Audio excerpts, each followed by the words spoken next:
So, in using the Descartes Rule of Signs, basically what the Descartes Rule of Signs is, if you guys notice when we were doing those last examples, we had real zeros. There were numbers like 1, 2, and 3, and 4. We had irrational numbers. Huh? Is there going to be fake numbers? Well, there's not fake numbers, but we talked about I. We had examples of those, which would be imaginary, right? So what Descartes' Rule of Signs does is it allows us to know how many positive numbers we have and how many negative numbers we have of the real number system. It also allows us to determine how many imaginary numbers we're going to have that all represent the solutions. So to do that, what we're going to do is we're going to break up. This tells us, again, the Descartes Rule of Signs helps us with the real zeros, the real numbers, numbers that we know, rational or irrational.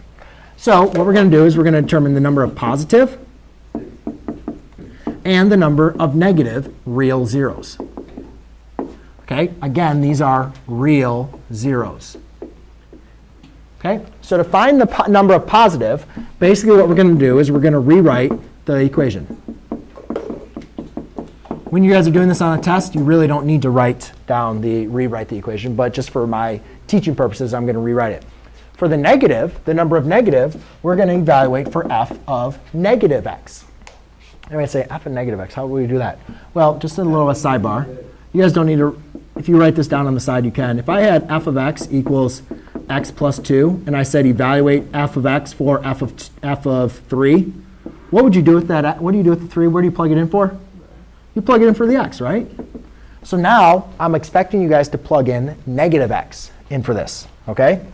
So therefore, I'm going to do 2 times negative x cubed minus 4 times negative x squared minus 5 times negative x plus 6.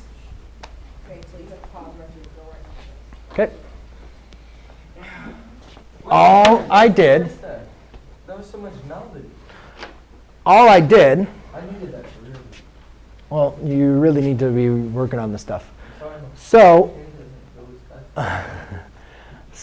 if you guys look at this, all I did was I replaced x with negative x.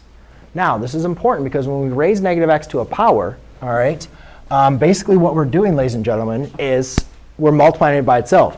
So negative x times negative x times negative x is just going to give you negative x cubed. Anytime you take a negative variable, raise it to an odd power, it's still negative. Anytime you take a negative variable and raise it to an even power, it becomes positive. So negative x cubed, or negative x raised to the third power, is negative x cubed. Negative x cubed times 2 is equal to negative 2x cubed. Yes, Crystal? I thought if you had a coefficient in a variable, whatever the sign is in front of it applies to the variable also. So Right, but right now we're multiplying these. Okay. We're not done. We've got to simplify this. Okay. So here, negative x squared, negative x times negative x is what? Positive x squared, right? Positive x squared times negative 4 is negative 4x squared. Negative x times positive x, or positive 5, is now going to give you a positive 5x. And then we have positive 6. OK? So it's the same thing? Didn't you just say it's a positive? Why did you put A negative times a negative makes a positive. or This becomes a positive, positive x squared. Positive x squared times negative 4 is negative 4x squared. OK? So now that's the difficult part. Yes? OK. Is it So always going to be positive? Because that's like the same exact thing over there. where? No, these are not the same. Why are they not the same? The negative, that's a negative 2x cubed. That's a positive. That's a positive 5x. This one's a negative. Now, so what do we do with this information? Well, what we're going to do is we're going to determine the number of sign changes. Notice how this is positive and that's negative. So we connect every single time it goes from positive to negative or negative to positive, Jonathan, we write a little loop. OK? So what we have here is these are the sign changes. And what we do with the sign changes, the number of sign changes tells you how many real zeros you have. So how many sign changes do we have? 2. So we have 2 real positive zeros.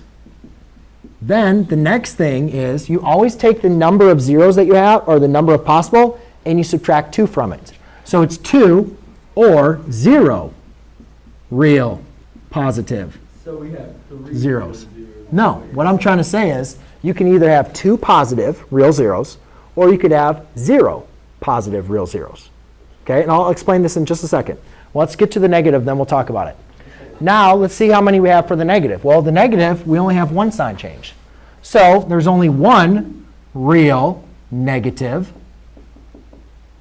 0. Because there's only one sign change. Okay, so let's think about this. Think about a problem that we factored. All this is saying is that you could have 2 real positive zeros and 1 real negative 0. Now, we know how many zeros do we have to have?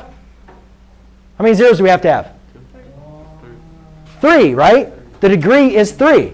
So since the degree is 3, we know that now, since the degree is 3, we know that there's going to be 3 zeros. So if I have 2 real zeros and 1 negative, have I satisfied all my zeros? Yes, and they're real numbers. Now, what about if there's 0 real zeros? If there's 0 real zeros, there has to be 1 real zero.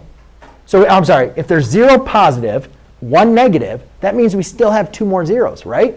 Well, if it's not real, then it has to be what? Fake. Imaginary. Okay? So all this is kind of telling you is that this problem either has 2 positive and 1 negative, or 2 imaginary and 1 negative. Okay? And that's basically what Descartes' Rule of Signs tells you. It just gives you an idea of the type of solutions you're going to have.